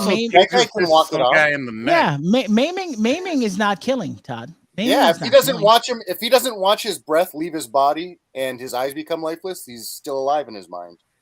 I mean, just for the sake of argument, when you yank that hook out of his leg, it tears the femoral artery, and that dude dies in 30 seconds. All right, not if you pull back the barbs. Yeah, right. Because remember, it retracts, so he'll be fine. He'll be fine. Anyway, Alika, what is your rating on the Batman movie? What do you give it? 5 stars. 5 stars. Amazing. Well, man, I think that's like a Barry Worst 3. I think that's what Barry Worst gave the movie. Oh, I know that. Barry Worst gave it 3. Did Aron give it 5?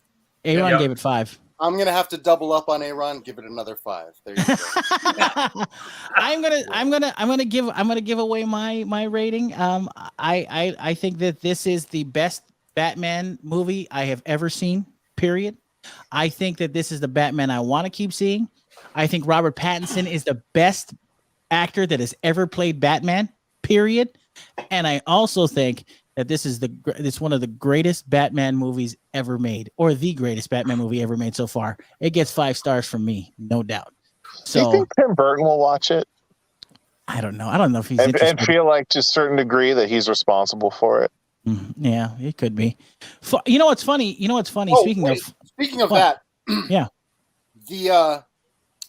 the producer on this movie is the same as I mean, you correct me because I'm probably wrong on this, but Michael Uslan wasn't he the producer on the '89 Batman movie too? Don't get me started on Michael Uslan. Yeah, please don't do that because Gannon's gonna go off. Uslan, I don't think Uslan is on this Batman. It's another. All right, I'm gonna get started on it. I'm gonna get started on it. Michael Uslan is a producer on the Batman movies, in the same way that Aron is a member of the NERDWatch. Wow. Okay. I'm not, wow. into it. I just saw his name in the credits, and that's he is known for being the guy that basically got the ball rolling on getting a Batman film made way back in the 80s before we got the 89 movie, and he probably was active in maybe 1 or 2 of the films after that. But what I strongly suspect is that when all of that happened, he wrote it into his contract that he'd be an executive producer on all the Batman films.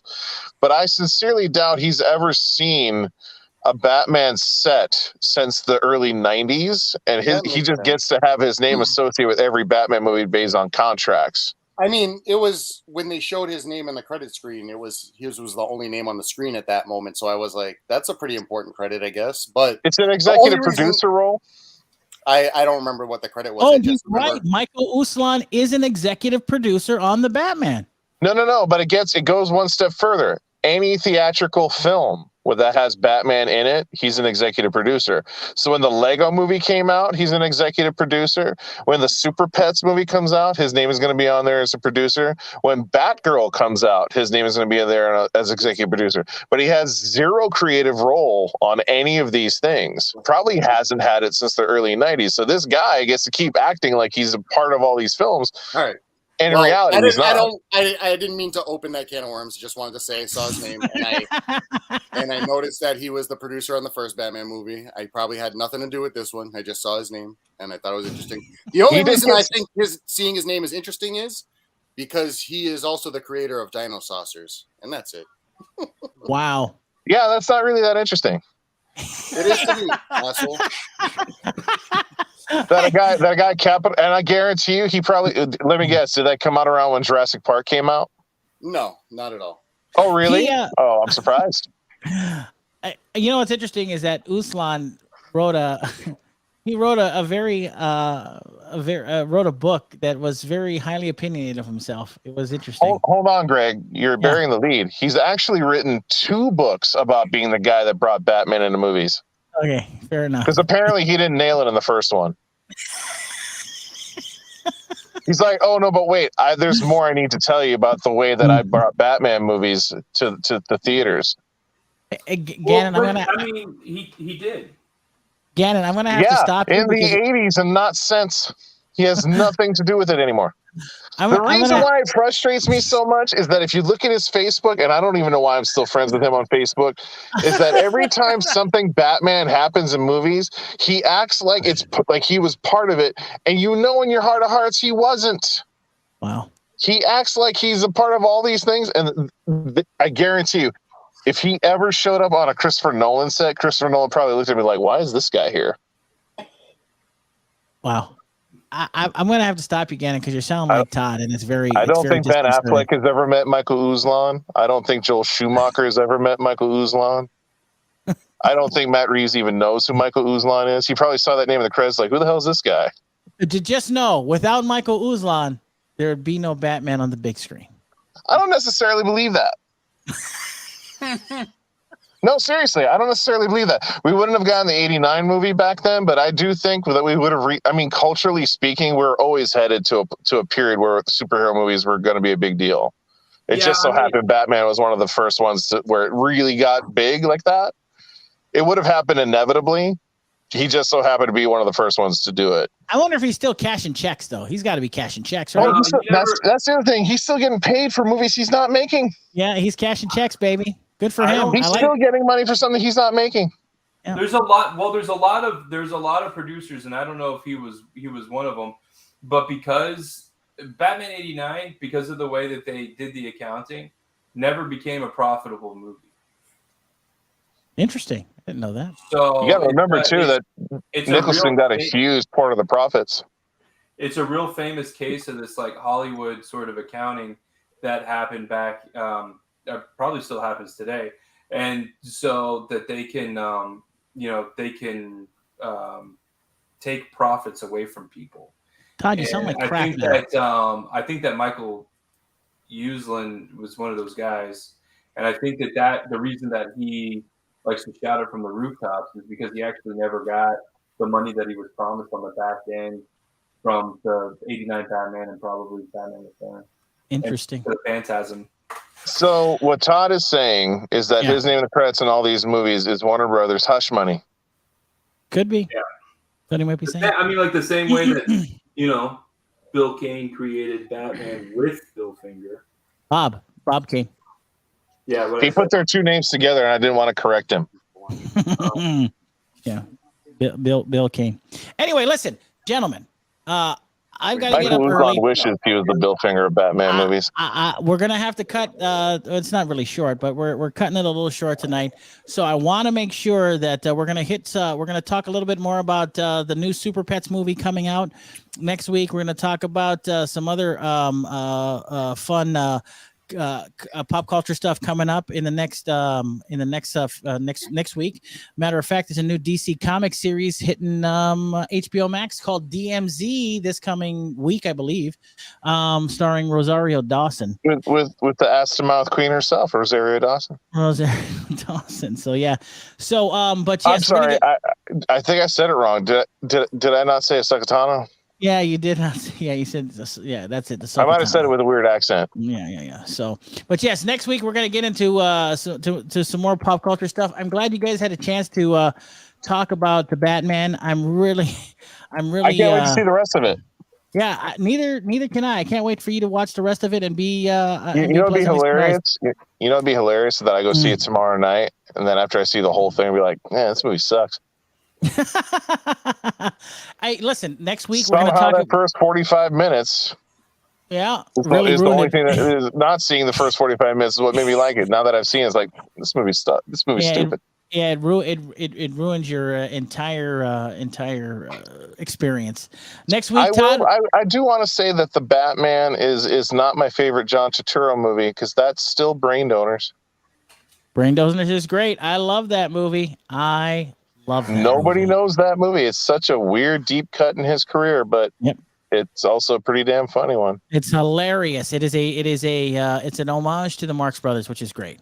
So I love that movie very, very much. But anyway, next week we'll talk about Todd McFarlane and the progress that's being made on his Spawn movie. We'll talk about that next week. He said, according to Todd McFarlane, he says, "quote It's hot and heavy." So we'll talk about that next week. I just want to say, you should have called it Spawgrass. What the Spawgrass? You're so stupid. Anyway, we'll talk about that next week. But of course, as you know, every single Tuesday is Blu-ray Tuesday. So real quick, let's get right to it, shall we? Couple of cool movies coming out in 4K Blu-ray from 1985. A film Debbie called Does Dallas. No, a film called Phenomena. Ladies and gentlemen, it's by Dario Argento. It stars Jennifer Connelly. A very young Jennifer Connelly. Are you reading the word phenomena? Phenomena. It's Italian. It's Phenomena.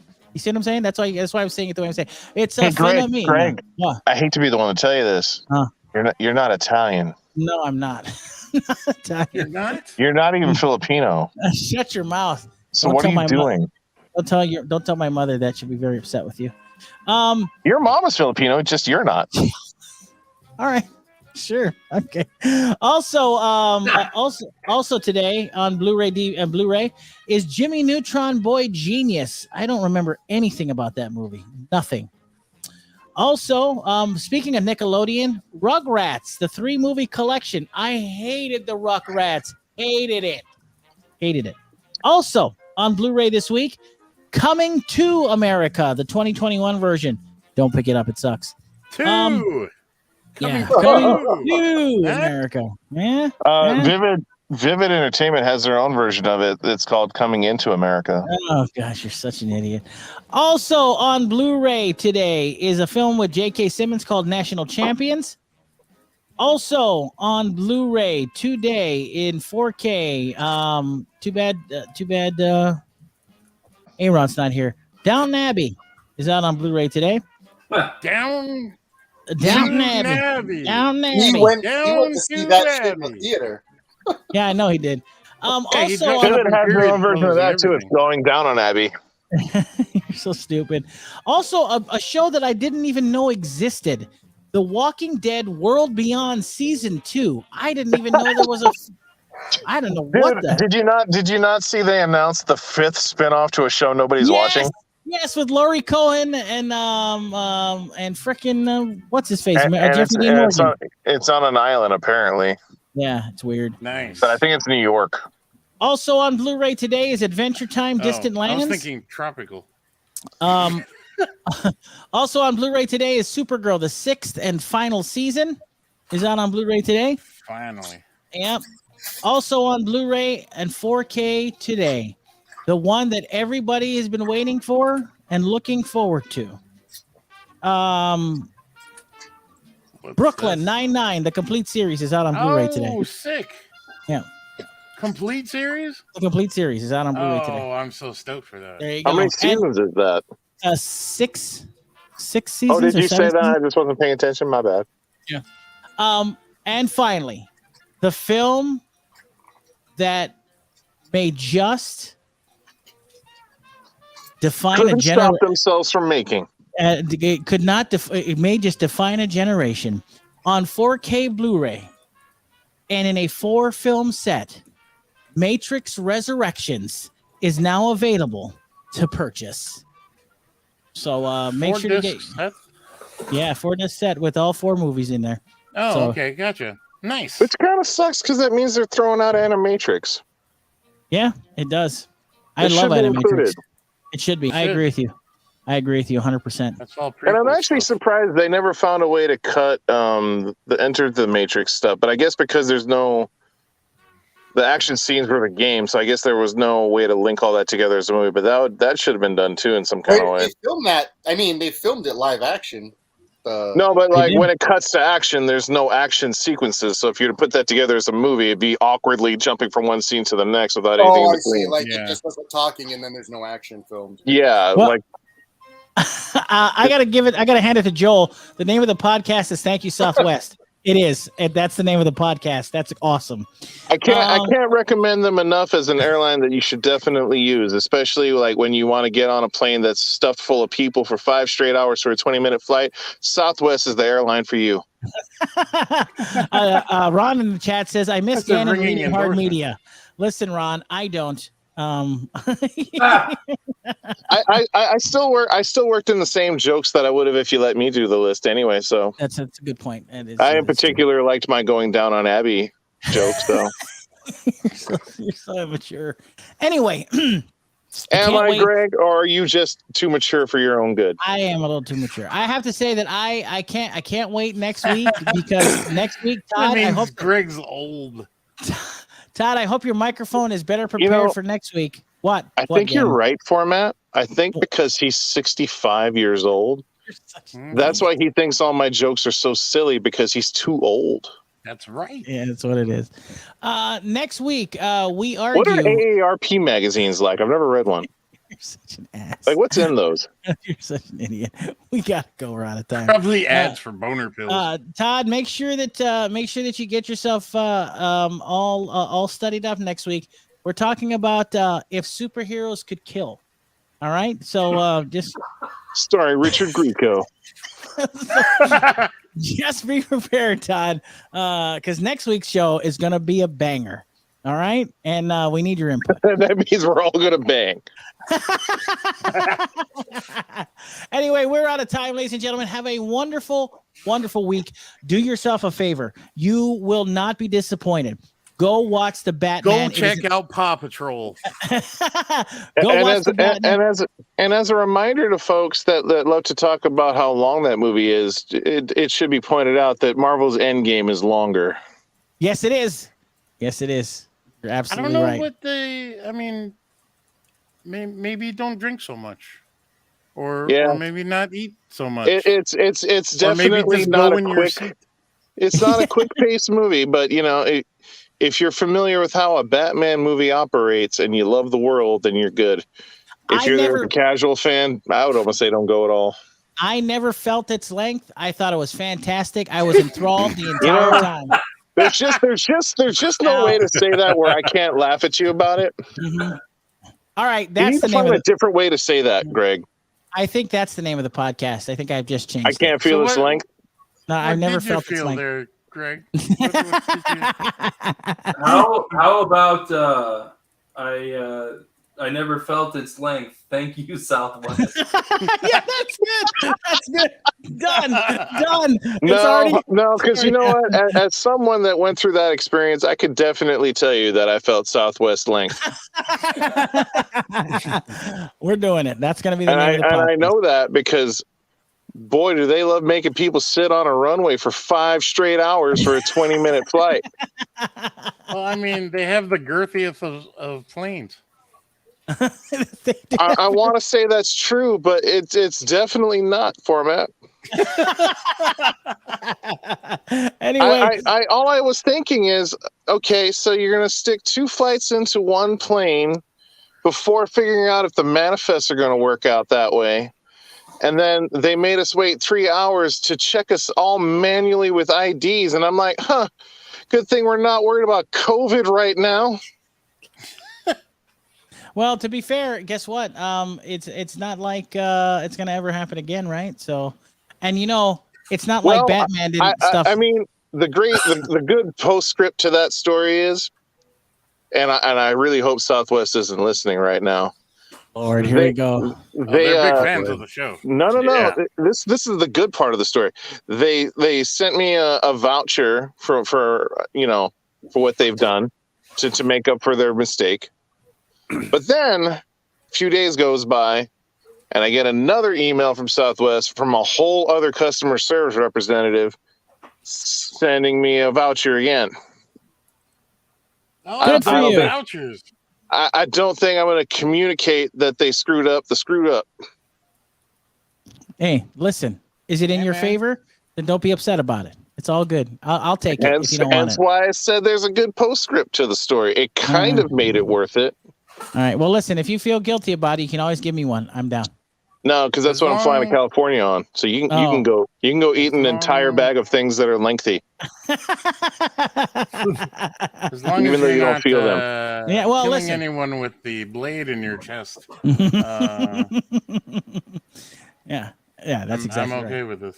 Do you think they should put Superman in these Matt Reeves movies? No. It would be such a contrast that I don't think he would fit. But I mean, that might be the. You're saying that you wouldn't feel Superman's length in Batman movie? He might not fit. So yeah. Oh, if you wouldn't fit, like the lengthwise it might work, but widthwise probably not. Yeah, probably not. You think he would? You think it would work, Phormat? I think he would. Yeah. All right. But we've already had the dark Superman, so you know what I mean. It's not. Yeah, no, really... it's true. Yeah, it's true. Well, but then there's that other thing of it though, where even in the comics, what Metropolis and Gotham City are like are so for sure. different that you could. It depends. I think there is. I mean, I'm not saying they're going to, and by no means do I think they should, but I do think it's possible. Yeah. In the same way that I think there is a way to do Robin even in this movie. I don't think you could have done it in Nolan's movies because, as I said before, those movies are grounded within an inch of their lives. This one's a little bit more stylized. So I think there is a way that they can maybe do Robin. And I'm hoping they have the guts to do it.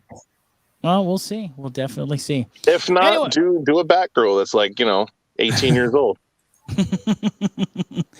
On that note, ladies and gentlemen, it has I like been how you real. giggled at that. It's been fun. It's been real fun. So, for my good friend Phormat, for Alika, for Kai, and for I'm Gannon, not your good friend? and of course for Todd Bernardi, I'm G Money. Peace out. Much love, and most assuredly, always stay dirty. We'll see you next week. Aloha. Suck it, G. Suck what?